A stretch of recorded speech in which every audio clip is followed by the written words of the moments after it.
третиот закон од оној пакет на закони наречено даночна реформа. Ова е данок на добивка или, јас би го објаснил вака попластично, данок за можност за рекет и за притисок на компаниите, бидејќи со овој закон директно се притискаат компаниите и директно се дава можност на управата за јавни приходи да ги рекетира оние кои што се успешни. Зошто го мислам ова?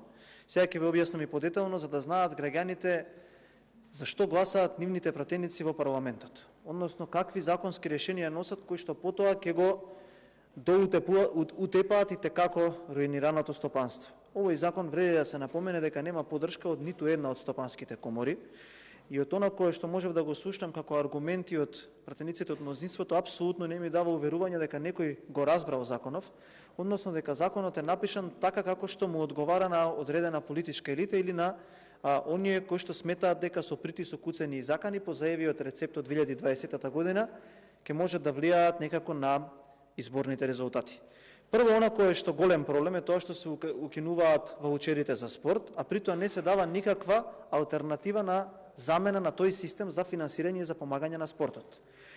Оној кој што ви е во Агенција за млади и спорт Мојсовски наумче, кој што не знае ни сам колку кривични пријави имаше додека СДСМ е на власт, а оно кој што треба дополнително да го замисли е колку ќе има отколку СДСМ за неколку месеци ќе падне од власт, треба да седне и да ви објасни дека во државава постојат и многу индивидуални спортисти кои што си имаат закитено и со највисоките спортски одличија, кои што се финансираат на ваков начин.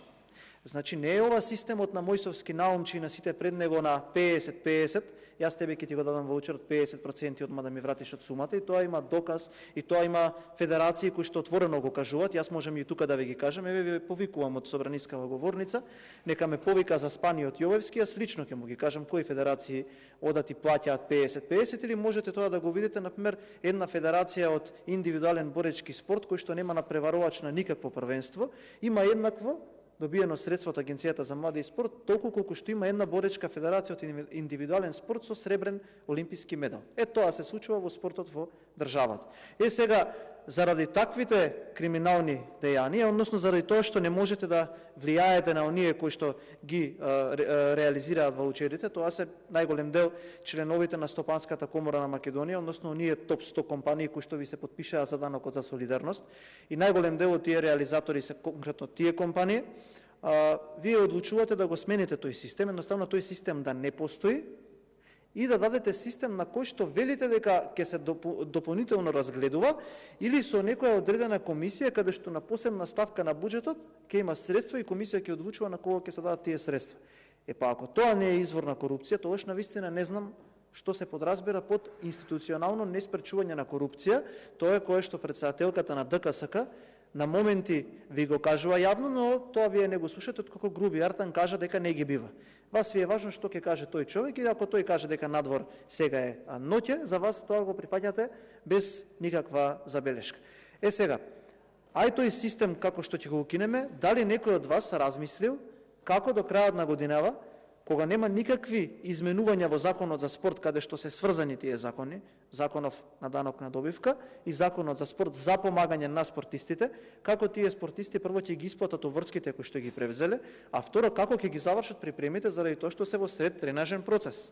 Имаме ние спортисти кои што се уште имаат шанса да остварат норма за пласман на Олимписки игри, кои што имаат закажано и блокирано припреми и сега треба да ги исплатат, а вие покрај тоа што го укинувате овој систем, не кажувате каков ќе биде новиот систем. Кога имавме комисиска расправа, ја навистина не можам да разберам зашто беше на Комисијата за европски прашања. Председателот на Комисијата за европски прашања стана веројатно се во оваа држава. Тоа е комисија за се во држава. Заради тоа што се што сметате вие дека едноставно не може да ви помине или сакате да го скриете од јавноста, па така да го израмнувате данокот на добивка, спортски ваучер со кривичен законник и така натака, и сега му го фукнавте на човекот. Тој кутриот, ја не сакам да го навредам, правник е, не е економист, најголем дел од членовите таму кои што го гласаа овој закон да дојде на пленарна седница за да се изгласа, не разбираат, ниту па може да го разберат името на законот. Пак ќе кажам, никого да не навредам, но тука си имаат класификации и си има професори, си има професии, се извинувам. Како што јас не можам да разберам нешто од здравството, така и тие луѓе не се компетентни да зборуваат за овие закони. Тогашниот, во тој момент, представникот на владата, заменик министерот Николовски, ни кажа дека се работи на нов систем кој што треба да го замени постојниот. Директно прашање до вас, вие бидејќи се уште сте тука присутен, до каде е тој систем? Дали тој систем веќе е изработен и дали клубовите ќе треба, односно спортските федерации, спортистите треба да знаат како да се однесуваат во новата календарска година или додека ова законско решение стапи во сила. Тука имаме една правна несигурност, имаме една правна празнина до регулирање на системот, каде што системот има навистина празнина. И вториот дел кој што е уште позагрижувачки, за кој што го носите законот, тоа има една ваква одредба. Ќе зголемиме глобата за 5 пати на реинвестирана добивка и ќе му дадеме субјективно право на инспекторот од управата за јавни приходи да одлучи дали реинвестираната добивка е согласно дејноста или не. Сега да ви објаснам пластично што сакал овој кој што го пишува законот, се надевам дека нема да излезе дека е колегата Костовски повторно во собраниево, неговиот компјутер, да објасни зошто дава таква можност. Директно и реално, да не заобиколуваме. Прочитани сте или да се произразам вака во слободна провиниенција, ќе го цитирам Сашо Тасевски додека уште беше шарен револуционер, царот е гол. Не постои граѓанин во држава што не ви има прочитано и додека ги читате тие соопштенија од говорница, повеќе не сте ни смешни, повеќе не сте ни трагични, туку луѓето веќе не ве ни сваќаат сериозно. Но да ја завршам мислата. Вие сакате на тој инспектор, кој што земајки во обзир кој во последниве 6 години све не се вработи во УЈП и не стана инспектор, да му кажете да отиде кај одредена компанија и вака да му постапи на газдата. Доколку не слушаш тоа што ти кажуваат овие од партискиот штаб, Спасовски, Оливер, Груби, Артан, Ковачевски, Димитар и таквите, тогаш ќе дојде инспекторот и ќе рече да ги видам ја книгите. Твојата дејност е конкретно пекарска индустрија. Ти си одлучил да ја зголемиш администрацијата затоа што можеби си имаш позасилен извоз или позасилен пласман и сакаш да купиш столици за вработените. Не, тоа не е реинвестирана добивка. Пиши му казна 5 пати повисока од таа што е сега. Нема правила, нема правилник, нема подзаконски акт како е тоа уредено или како тој инспектор треба да ја донесе таа одлука. Тоа се брише. Сега е седо инспекторот. Или една од тие компании кои што ви се подпишаа против солидарниот данок, сега ќе отиде инспекторот и доколку таа компанија има таква во случајов, и ова не го зборувам напамет, сака да инвестира 10 милиони евра во отварање на хала за да може да го зголеми производството, ќе дојде инспекторот X по насока на подпредседателката Y и ќе рече, овој момент натака, ова тебе не ти е во рамки на дејноста, или ќе ми платиш толку, или ќе треба да однесеш толку во штабот на СДСМ. И сега ќе зборуваме тука за борба за корупција, ќе зборуваме тука за систем кој што треба да направи сузбивање на сивата економија. Па знаете вие што им правите на компаниите со вакви донесени законски решенија? Ги селите. Знаете кој добива од овие вакви законски решенија? Србија и Косово.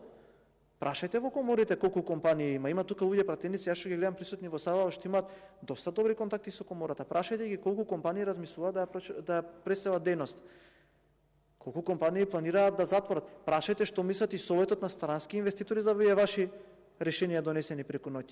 Па ние сега ќе правиме држава или управата за јавни приходи ќе ја правиме управа за репресирање и за рекетирање.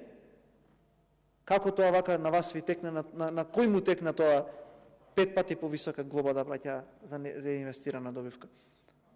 Па има компанија, ќе ви кажам, ви го кажав тоа на комисијата, чест ми беше да бидам присутен на еден состанок од коморите, каде што еден господин вели овој закон не враќа назад во 94 година, каде што еден тогашен инспектор ме казне над 300.000 тогашни германски марки, заради тоа што јас одбивав исто вака, како што вели тој, да му платам мито, заради тоа што сметаше субјективно инспекторот дека добивката која што јас сум ја вложил во доправување на некој друг капацитет, едноставно не била реинвестирана добивка.